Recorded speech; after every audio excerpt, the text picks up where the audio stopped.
Happy Wednesday, y'all. It's actually Wednesday afternoon. Hurricane Francine should be making landfall pretty soon. Where I'm located, we've got steady rain since 1 a.m. this morning. It's still in the 70s. We have high humidity, 96%.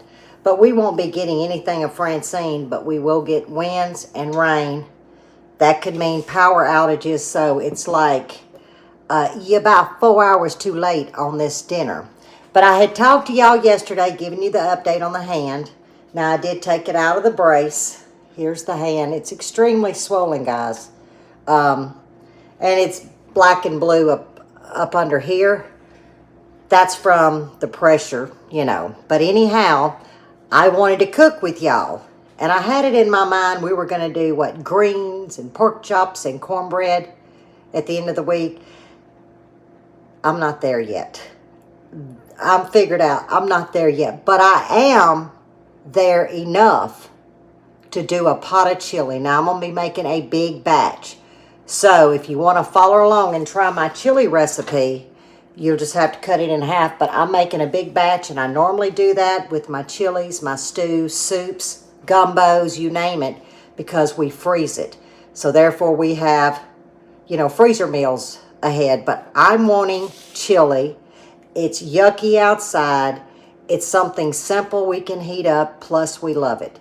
And I'm in the kitchen, and I thought, okay. So I did a lot of prepping that took me way longer than what I thought. Way longer. But I did it, guys. I actually cut up a bell pepper and an onion. Now, I did have my brace on for that, and then I realized I can't get it dirty, so I took it off. But I took my time. I had it in the freezer, but you know how you just got to test yourself? Well, I tested myself. It took me a while, but I got it done. I even went out in the rain and picked some fresh oregano. I probably don't have enough, but, well, actually, I didn't. I drove the golf cart, Mud and Mabel. But I still had to get off of it and stand in the rain to cut the oregano. So we're about to make chili. This is the first time I've been in the kitchen. 5 weeks tomorrow. Yes, 5 weeks tomorrow. And I wasn't about to cook for my first time since my hand surgery without my friends. So this is kind of a celebration. It's not my greens and fried pork chops, but hey, we're going to eat good tonight. And it's going to have to cook 2 or 3 hours. The longer, the better. So I got to get on the roll, get this going. I'm going to slide y'all over. I got the hand crank, so hopefully I can do all of this one-handed and you guys can follow along. It's not hard, but it's got a lot of ingredients, but they marry so well, and the flavor is like no other. And I will be using canned beans. Now, you can use any kind of bean you want. I happen to have those ranch style. We like those in our chili. You can do fresh, you can do canned, black beans, red beans, pintos. I personally prefer pintos. I don't have any pintos, but I had ranch style beans. But he always keeps those when he goes camping. Well, we're fixing to use 2 of his camping cans. And it'll be good, I promise you. But if you don't like ranch style, any bean of your choice. This amount's going to require 2. But when we get there, we'll go back over everything. And I'm not going to add but maybe a tablespoon of avocado oil. Actually, I'm going to turn it down a little bit more because I don't want it that hot. 5 slices of diced bacon. Once the bacon gets brown, I will be pulling it up. Oh, you guys can't see very well. Let me move y'all. Now y'all can see down in the pot. We're just going to brown. Can you see it? We're just going to brown the bacon. And I just use meat scissors to cut it. And we're going to remove this because we're going to clean the grammy off the bottom of the pot. That's that brown little bits that you get from meat. All the bacon's removed. The little bit of fat in there is in there, and it's smoking. 1 large diced sweet onion and 1 large red bell pepper going in the pot. I'm just going to sprinkle just a little bit of salt. This is Redmond salt. Not much. I'm not trying to caramelize these. I'm actually trying to sweat them down. And what that's going to do, that's going to help lift all that goodness off the bottom of this pot. They've been sweating about a minute. You can see the bottom of the pot is cleaning up. And I'm going to let them sweat another minute or two.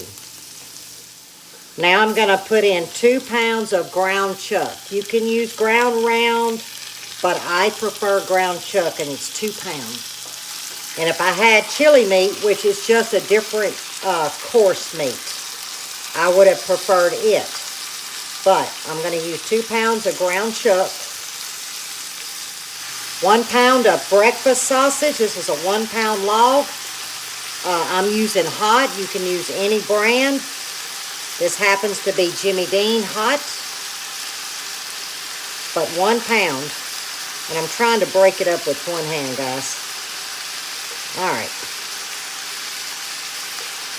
I can work it from there. My hand's not in the way. Now, this is where you choose what texture you want on your meat. You can use one of those meat mashers. I personally like to just break mine up. I don't want huge hunks, but when we pick our chili up, we do want to see a piece of meat. But that's strictly going to be up to you how fine you want your meat, meaning the texture.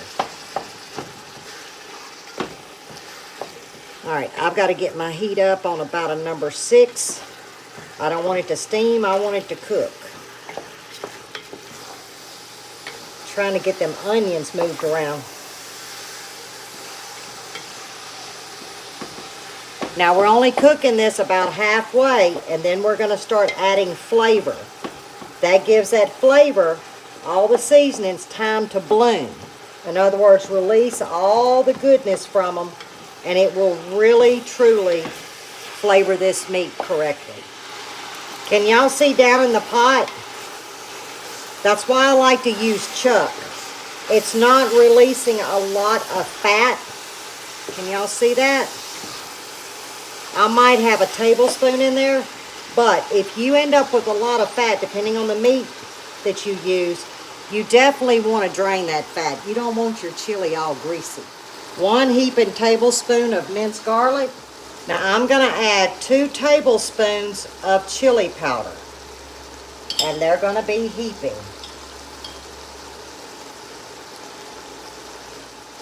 1 tablespoon Hungarian paprika.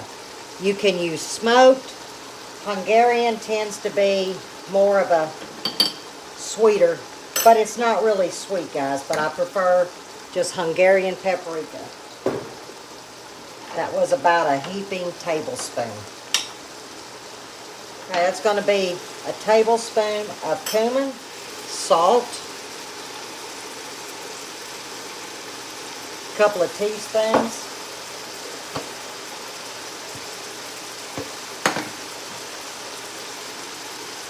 black pepper, a couple of teaspoons. Now remember, that's going to be to your taste. Even though we have onion, I'm adding some onion powder. Now, this is going to be different, but guys, it works. About a tablespoon of dried celery, or you could use some celery seed. Just be careful, it's more potent, but this is just dried celery. And our fresh oregano, which is about a teaspoon, which will be fine. I'm going to do 2 tablespoons of brown sugar. You can use light or dark, or you can omit. But because this is a tomato base, I like the way it cuts the tomato, the acid. 2 tablespoons. The last ingredient is cayenne pepper. You'll have to do that to taste. This is 1 teaspoon. And I may not use it all. I want flavor, but I don't want to burn my mouth. 1 teaspoon's good. Now we're going to get it all mixed and get them flavors to blooming, releasing their deliciousness. I'll turn my heat down to about a 4. I forget this Magnolite pot does cook fast. We'll make her well. Okay, now I'm going to add 6 ounces of tomato paste. Now remember, I turned my heat down because that tomato paste has kind of got to cook in here for a minute, and then we'll start folding it in. That's really the key to this chili, is getting that paste taste out of this tomato paste, if you will, and it releases the sweetness. Now, then all of that on the bottom will get brought up. Okay, we're going to add our bacon back in, and that was 5 slices diced. And we're going to deglaze the bottom. This is 2 cups of beef broth. I'm only going to use a little bit right now to deglaze with.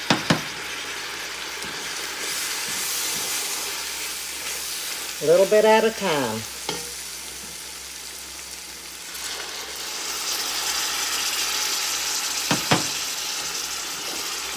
Can y'all see from my hand?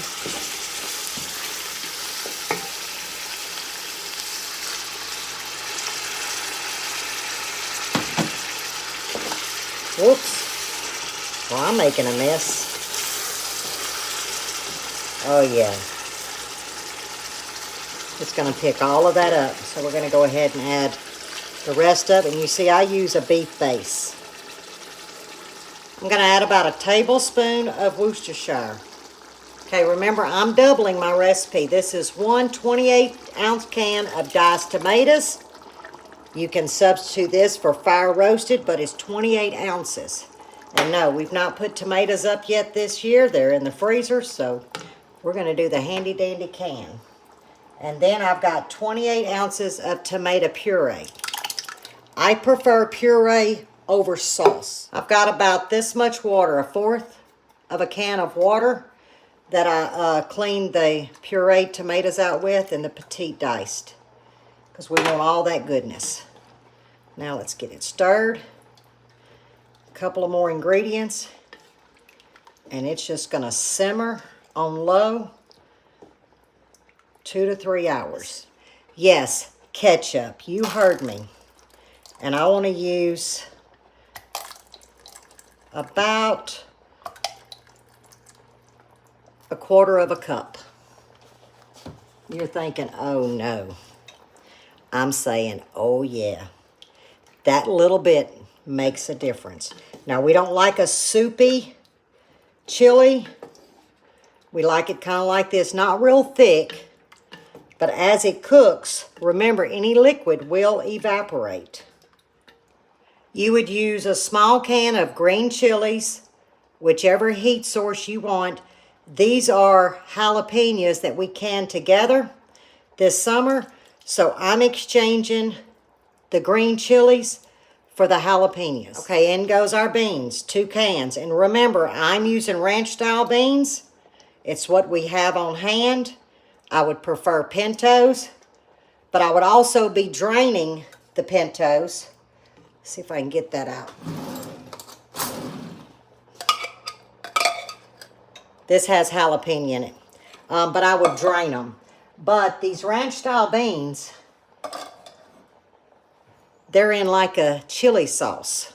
Well, sort of, kinda. And it is a great flavor addition to our chili. But now you can control the heat. This seems hot, but it's not hot.